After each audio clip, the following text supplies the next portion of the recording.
What's going on, guys? Mike Wolverine here with another video. So I wanted to make a video kind of chronicling some of my my current games in my collection for the different systems I have. I've seen a few YouTubers make these kind of videos, drinking games with Josh. I'm taking your idea, but no, I'm just kidding. But so I want to kind of go through the different systems I have and then the games that I currently own at this time. So the first one I'm going to do is actually the oldest system in my collection, and by oldest I mean the one I've had the longest. So that's the Xbox One. So I obviously I owned a lot of, the N64 and PlayStation 2s and those kind of systems growing up, but of course, you trade them in, you upgrade your system, you upgrade to the newest one, and you kind of just lose all your childhood stuff and you get all this, newer stuff.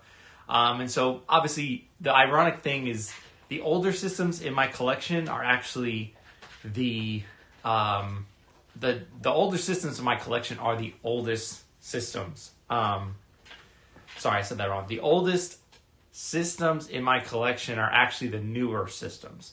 The ones that are the oldest, I just recently got. So anyway, I'm going to stop rambling. I'm going to get started. So I'm going to go through each of the games I have, and I might also include any accessories or anything interesting that I want to show or highlight for that system. But for the Xbox One, I'm just going to show off my games. So let's go ahead and get started. So actually, I have two Xbox 360 games. I don't even own an Xbox 360 at the moment. But I am going to include them just to show them. So the first one I have is Portal 2. This one's obviously just a generic case. It's not complete.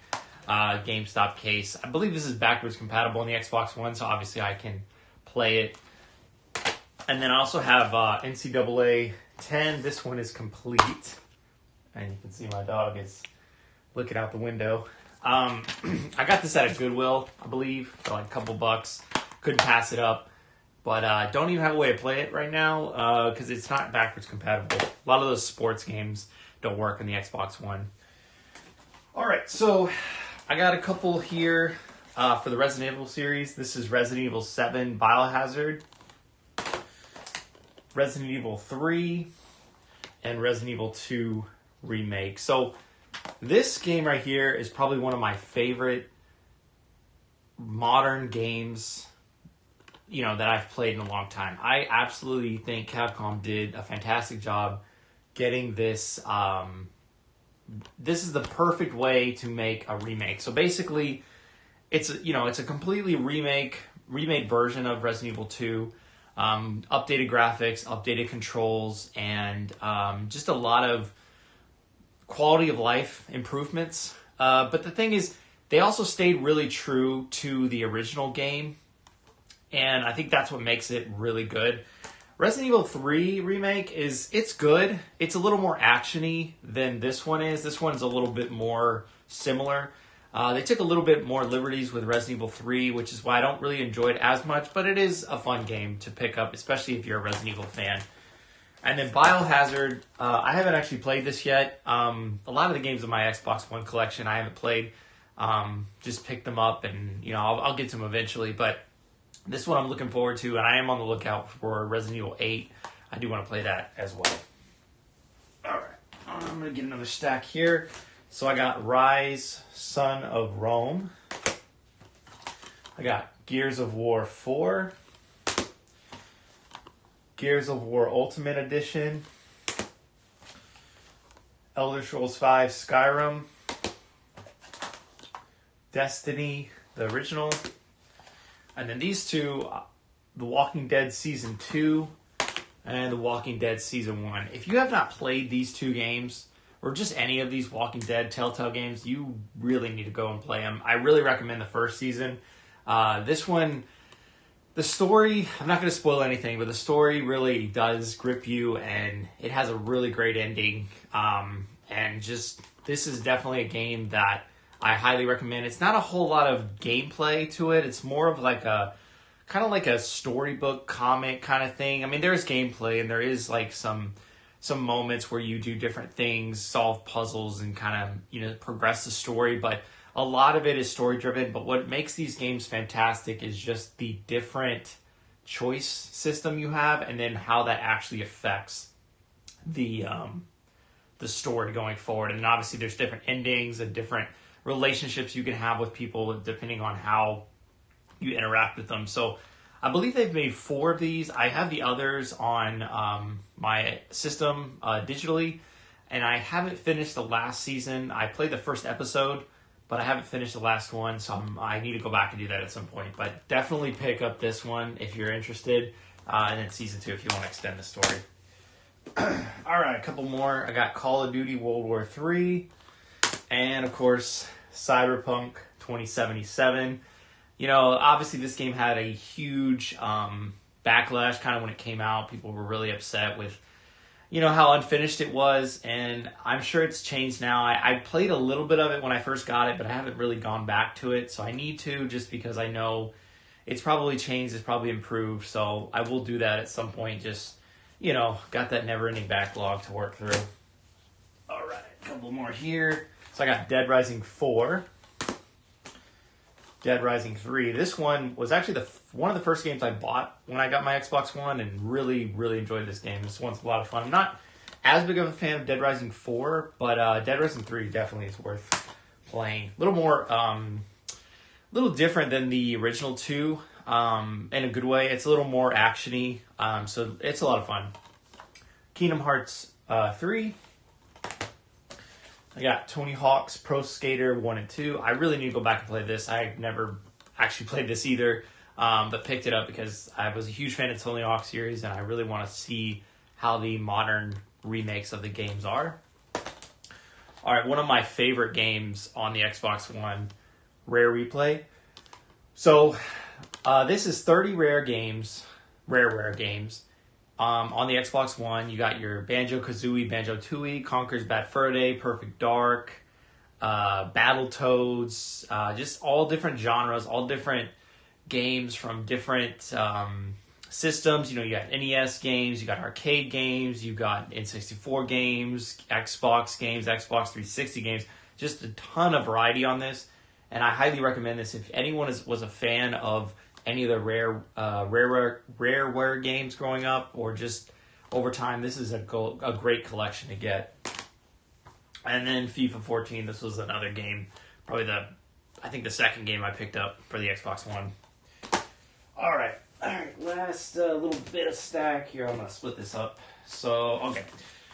So first one is Halo, the Master Chief Collection. I mean, I was super excited when I saw that they were releasing this. This was the reason I bought an Xbox One. And, you know, a little disappointing with the multiplayer. I know they've made a lot of changes and improvements to it, and honestly, this game is not even like how it originally was. Obviously, it still has, you know, Halo 1 through 4, but they've just changed a lot of things about it, which probably for the better, because this game did have a lot of problems when it came out. And I think you can play this on the Game Pass, so you don't even need the physical disc. But definitely one to pick up if you're a Halo fan, and one I was super excited for. I was a little disappointed with the multiplayer, like I said, but I did really buy it for the campaign, and I went through and you know, just played through all 4 games. And absolutely loved it. Halo 1 is probably one of my favorite games of all time. Halo 2 is great. Halo 3 isn't bad. Halo 4, I'm kind of, you know, I enjoy some parts of it, but I'm not a great fan, or, you know, big fan of the later part of the game. But, yeah, Halo Collection. All right, so these 2 games are probably some of my favorite of all time. I know I keep saying that, but, so first one I'm going to show is Borderlands 3. And I am a huge fan of the Borderlands series. And then the other one I have is the Borderlands Handsome Collection. And no joke, probably Borderlands 2 is one of my favorite games of all time. I just love the loot shooter, the RPG element, and then just the fun gameplay it has. And the fact that, you know, when you go through the story, you can replay it with the same character, the same level, same weapons, and upgrade and get, you know, stronger and kind of face stronger enemies. So it just has great style, a great story, a lot of fun characters, and it's just a fun game to play, especially with friends, especially with other people. So if anybody plays any of these Borderlands games, Borderlands 1, 2, 3, or the pre-sequel, definitely let me know. I would be down to get together and get online and play together. So yeah, these are really fun games. I just am a huge fan of the Borderlands series. Then another one that is one of my all-time favorite games, The Witcher 3. I never even played the other Witchers, to be honest with you, but this one I could not put down once I got hooked. Played through the whole game, played through the DLC, both of them, and just absolutely love The Witcher 3. Another reason why I was super excited for Cyberpunk, just because that was the next game that CD Projekt Red made. But The Witcher 3 is a great game. You got to have a lot of time to devote to it, but once you get hooked, you know, the action, the world, the storyline, the different decisions that affect the story, it's just a great game. I can't say enough about it. All right, last little stack here. I got Killer Instinct, NBA 2K19, NBA 2K17, Titanfall 2, Grand Theft Auto 5, and last but not least, Fallout 4. This one does get kind of a bad rap, I think. And for me personally, I did play a little bit of Fallout 3, but I never really got into it. So when I came to this one, I, kind of put my mind to it and really got into it. And I did enjoy the game. And I hear the criticisms, and I understand it. I think if I would have played Fallout 3 or Fallout New Vegas, I probably wouldn't enjoy this one as much as I did. But I did really love this game. I put a ton of time into it. This may be behind The Witcher 3, maybe the second most played game I have on my console. I'd have to look at my time, but yeah, Fallout 4. Well, that's it, guys. That's everything I currently own for the Xbox One. I don't buy a ton of stuff lately, or haven't bought a lot of stuff lately for it, but I do still own it, and I do still play it from time to time. So let me know what you guys think about this video. I'm going to do some more of these with my other console collections. And so let me know what you guys think, and if there's any Xbox One games that you think I should pick up. And I'll talk to you guys later. Thanks for watching.